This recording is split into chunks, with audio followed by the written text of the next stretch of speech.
let us talk about DNS forensic and how QRadar with its new extension on Big Insight can help you.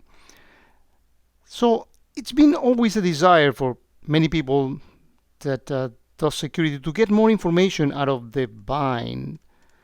So for example, when I do a DNS bind, basically all I'm doing is, tell me the domain for tzzyd.com. Give me the IP address, sorry. So I send that request to my DNS server, and what I get back, as expected, is the IP address that matches that, which is in this case this one. But wait a minute. What is all the information that was put in there when this domain was registered? The registrar has a ton of information about it, and that information is public. So why can I use that as part of my correlation? Because that will give me tremendous level of precisely insight about those DNS. Well, now we can, but before I show you how, let me kind of explain this in a more graphical way by just opening a terminal here and simulate a DNS bind, which is, you get pretty much the same information as when you do a ping. If I do ping tzzyd.com, what I get back is the IP address for that particular domain. That's what you get on a bind. But if I do whois tzzyd.com, what I get is a wealth of information. Let's see this. So first of all, the register is godaddy.com. If it would have been the China Post, would that make a difference? Probably. When was this domain registered? Well, it was registered in 2008. But what happened if it was updated last week? And that's what many malware do, is just register domains just very recently for the purpose of the attack. So that could be an interesting information. What about the registrar, this John Arnold? Is a real person? Does this address, 2136 Darrow Avenue, exist actually in Kalamazoo Falls? Because some hacker just invent some of these addresses to make them look like they are in the US to do the attack. Is that part of Oregon? Does the zip code match with that city? What about the phone number? Does the area code matches the phone number? Do I see this pattern of addresses and names in other risky domains? All that correlation is really fantastic. But you cannot do this as you do a bind, because the bind needs to be quickly. That needs to be done, every 8 hours, every 6 hours at the end of the day. When I take all the domains that all my people has actually gone through, I go through this and a little bit more correlation data that I'll show you in a minute. And then I make some very interesting DNS forensic. So what we're going to show in this demonstration is actually how we take precisely the logs that all the people, when they go into the internet, pass through. In this particular example, we are taking those logs from the Blue Coat appliance, and because we have an out-of-the-box DSN for Blue Coat, as almost every device that is out there, we can take those raw logs from Blue Coat and have QRadar process those logs. And what we're also going to do is we're going to use the standard procedure in QRadar called custom properties to extract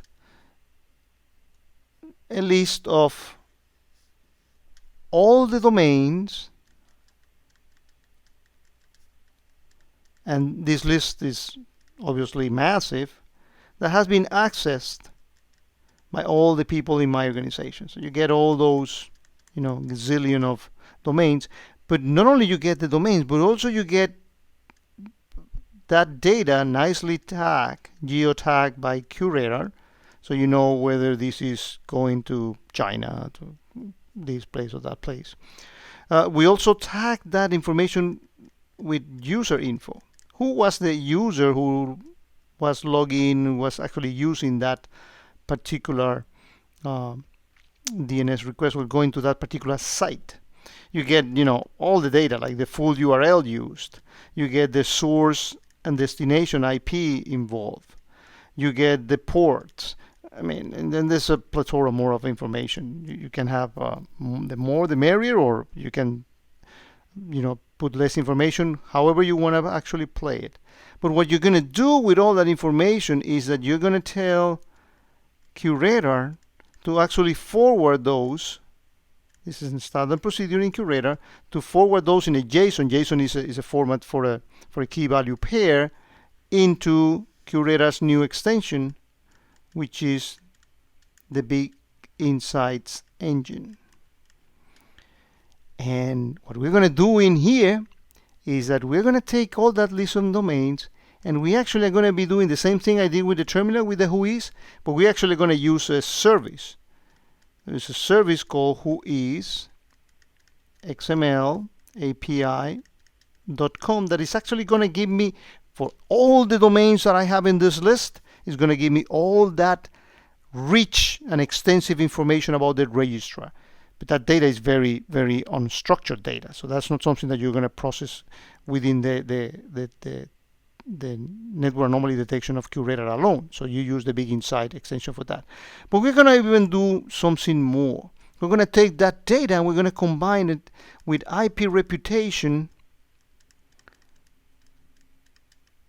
feed that we get from the X-Force. And that will give me additional information, because you know that there's not a one-to-one correlation between domains and IP address. There might be more than one. And we're going to set this demo up so every 8 hours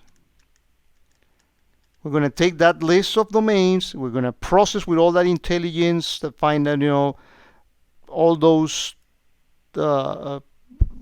correlation in that massive amount of data, and we're going to be producing out of that analysis. The findings are going to be placed in 3 reference sets. First reference set is going to be my risky users. These are going to be the names, based on this user information, of the guys who have gone to those sites that they probably shouldn't have to go there. We're also going to get another reference set that is going to have those risky domains.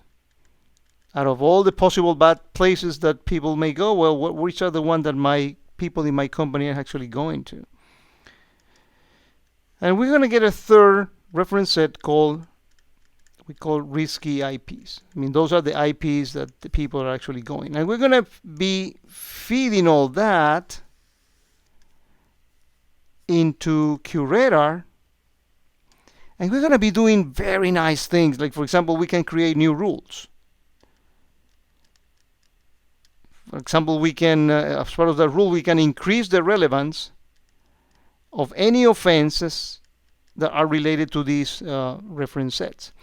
We can, for example, see who are the users that are recurring in going into those bad sites. But another thing that we can do is actually very useful, is that let's say that in the first day we see that only 3 users go into that site, but next day we see that 50 are going to that site. So that's typically a trend where malware is actually, for example, spreading and is using those domains to do command and control. It's part of the botnet, and that's the way that they communicate with the master. So we're going to show how we can easily do that, all this with QRadar. And also we're going to be, at the end, we're also going to be showing how we can leverage other forensic tools as well. Not only you have to use only QRadar, but you can use other forensic tools, like in this particular case, we're going to show a view of I2 that shows the time frame of the of the accesses, which happened first, which happened there. I mean, it allows you to do who is talking to who. It allows you to give information on the map. So it's a very nice forensic tool that can complement this.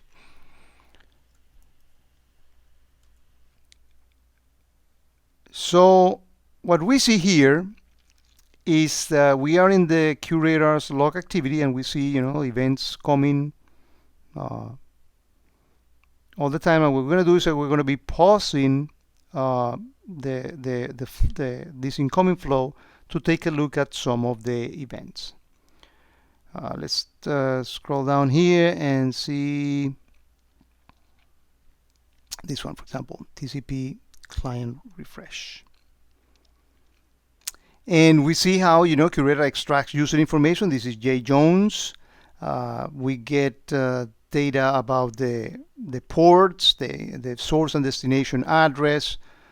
We get geotagging, all that good information, and we got all the content of the raw login here if we wanted to see that. But what we can do is we're going to show how we can actually get from this one the list of domains, and that's extracting a property, a custom property, and it's very standard in QRadar. So we actually are going to extract a category, and we're going to say that is the category is going to be for any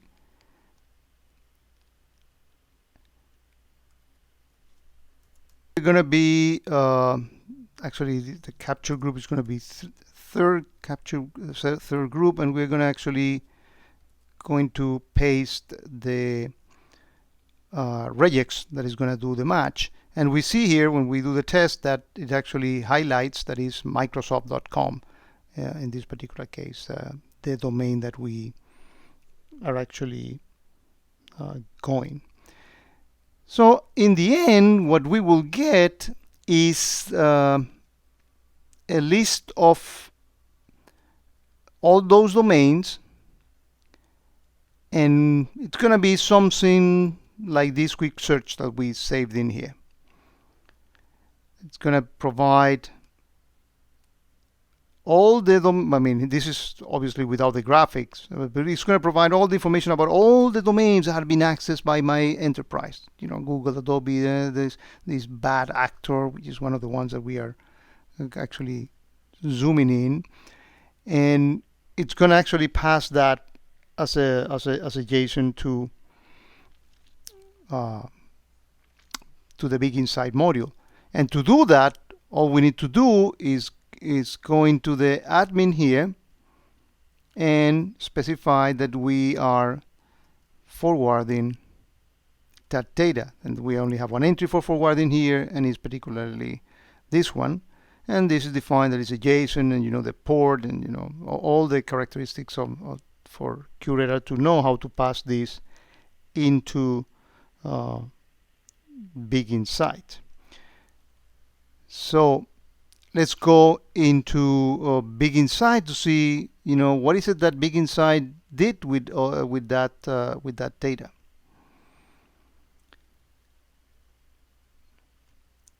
We go here to Big Insight, and first of all, in one of these buckets that I already have open, we can see how that information is mapped up in a JSON format. So you see all these key value pairs. Let's zoom in here into this one, which is between commas. This is the domain in this particular case, and this entry is imageg.net. That's the actual domain. So Big Insight processes all that information, makes all those findings, takes the feed from the IP reputation, and it's going to determine, I'm going to create those three reference sets, and here they are, the reference sets. So we see these are the folks that were actually going into risky domains. So now they're in a reference set, and as I said before, we can specify new rules with it with QRadar. And the other component that is actually very useful is to get the view. This is a view actually taken from I2 that shows you, all those users, as you saw before, the source address, the destination address, the domain that they were going, and the time frames in which those accesses were happening. So if you see something spreading, you can actually see, oh, a particular to what point is when this behavior starting to spread. This is just one of the examples of the DNS forensic and all the type of fraud and determination you can make now with QRadar with its big data module.